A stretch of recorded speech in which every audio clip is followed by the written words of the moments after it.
Are we filming? Yes, we are. So, let me just start by saying these videos are primarily for my grandchildren, but I'm happy to share them with the wider viewing public. I think that's pretty cool. Ben Nevis. I live in the UK. Ben Nevis in Scotland is our tallest mountain. Not tall by any stretch of the imagination when it comes to European mountains or beyond, but since Ben Nevis is situated at sea level, it's a considerable climb, and it's an easy climb. If you go in winter, or sometimes spring, or indeed at any time of year, it can be tricky if you lack the knowledge, if you lack basic common sense, and crucially, if you lack equipment. It's got to be something you deal with sensibly. I've climbed Ben Nevis several times in my life. It's one of those things that I like to do. I think 3 or 4 times. 4 times. 4 times.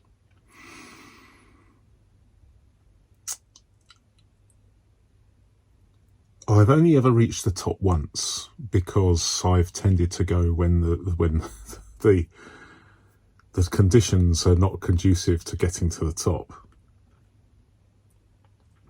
And on that one occasion, it was fantastic. The view was fantastic.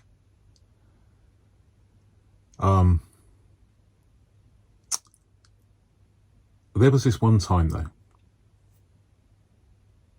There was this one time when I climbed Ben Nevis at night. Let me explain.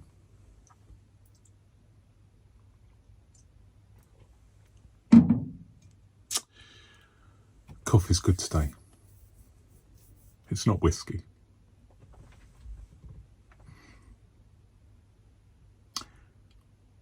I live in the south of England, in the Midlands, and Ben Nevis is a 500-mile drive each way, 1,000 miles. And it seems to be, perhaps to some, a bit of a crazy thing to do, but I do crazy things sometimes. I'm sensible most of the time. But I did this when I was in this particular journey. I'm just trying to think. I was about 30 years old. And there were 4 of us. There were 4 of us in the car. I drove up.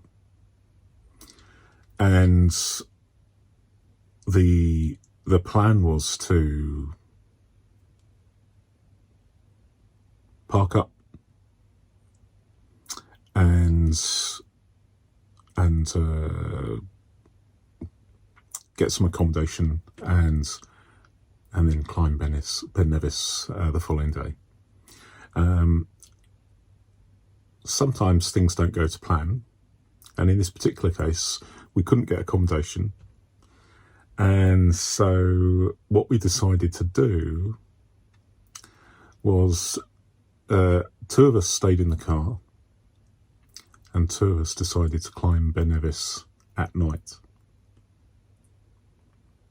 And we were well equipped, and there was snow on the tops, but it wasn't too bad. And there was some cloud And there's not much light pollution in Fort William, which is the town where Ben Nevis is situated. So you're a little bit off from the town, but you're more or less at sea level. So there's a clearly defined path, because it's something that a lot of people do, and there's been a defined path on Ben Nevis since Victorian times.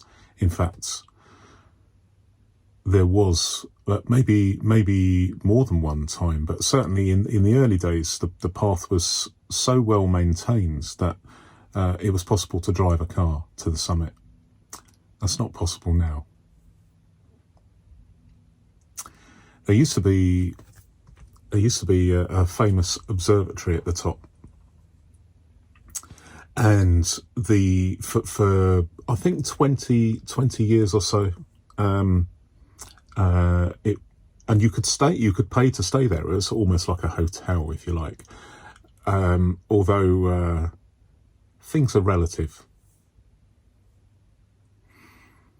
And the ruins, although they've if you go up there now, there's virtually nothing left. Souvenir hunters taking bits and pieces, as social media has promoted every corner of the globe. So the deterioration from a point of view of souvenir hunting has increased dramatically. So when I went up there for the first time, some of the roof beams of the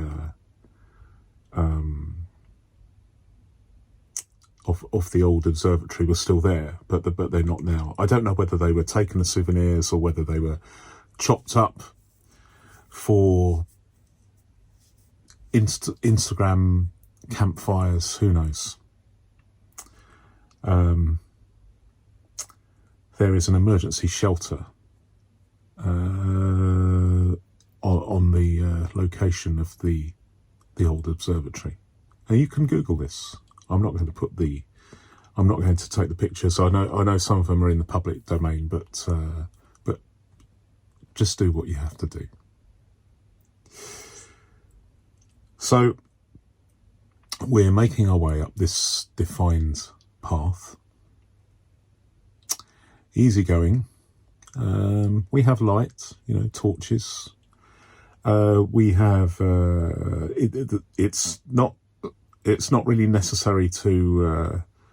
It's not necessary to use a compass when you're on the defined path, but when you're on the top, you have to be very, very, very careful in cloud to make sure you know how to get off the dome and back to where the path downhill starts. Because if you don't, it could be really, really dangerous, because there are some really, really sheer drops. And the way the dome slopes, you could slide off into the abyss.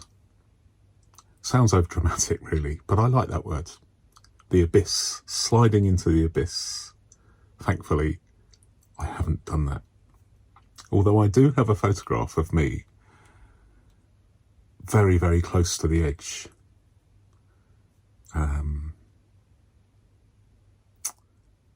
It's not something I'd want to do now.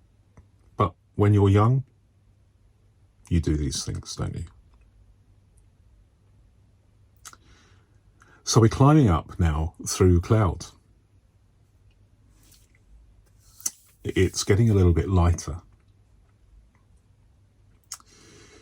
but we're in cloud. But I want to use the analogy of aircraft. Many of you, many listeners will have been in an aircraft where you take off in clouds, and you look out the window and you're flying through.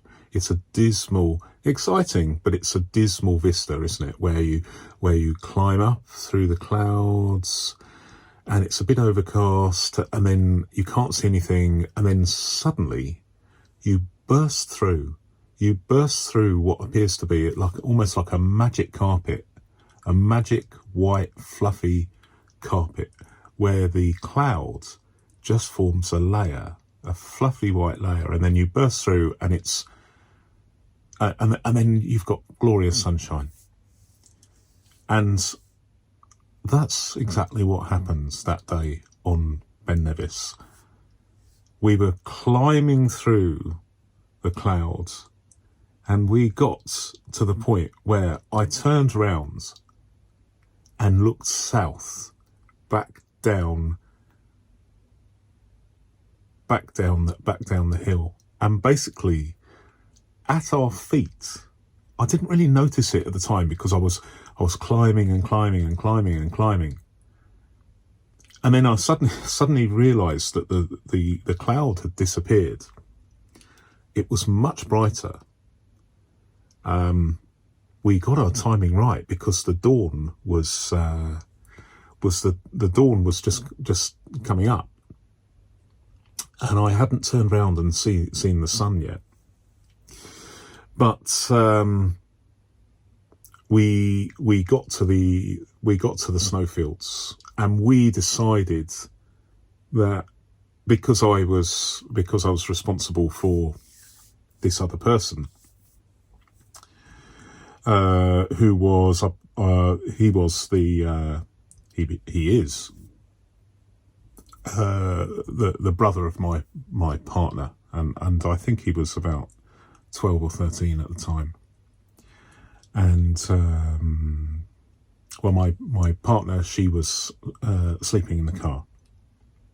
So I've got this responsibility.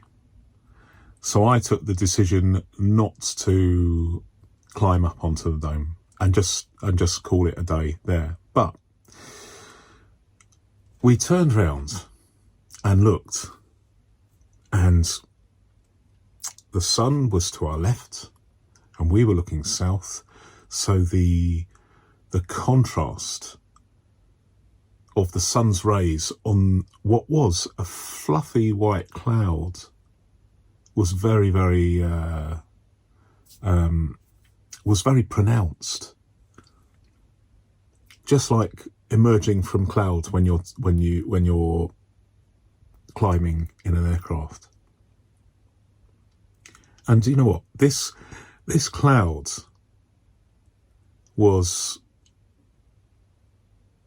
it looked so solid and so defined, so clearly defined, that you could almost feel that you could step out onto the cloud and walk across an endless carpet to Glencoe. And when you add to that scene the fact that we were now at the edge of the snowfield, so everything around us was snow. Everything was white. It was all white, with a few peaks in the distance sticking up out through this magic carpet of cloud. And with the sun's rays at just the right angle to provide an incredible, almost surreal experience with this cloud carpet.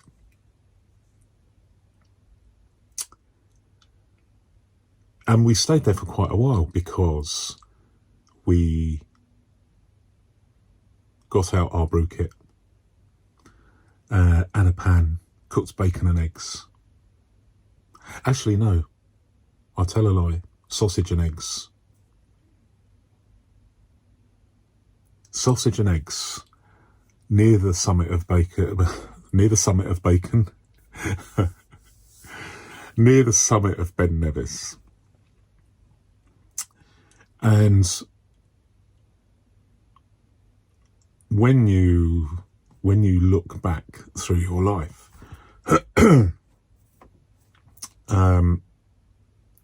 one has many memories. I'm sure everybody does, but there are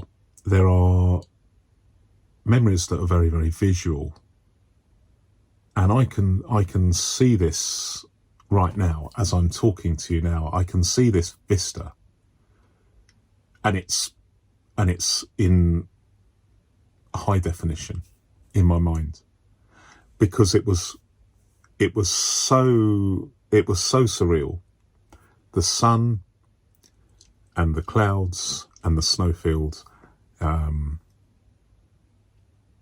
quite incredible. And of course, no higher cloud in the sky, so it's a beautiful blue sky with all the cloud coming towards us in a thick layer that literally was lapping the stove. We were right on the edge of this magic carpet, and it is one of the defining visual experiences of my life.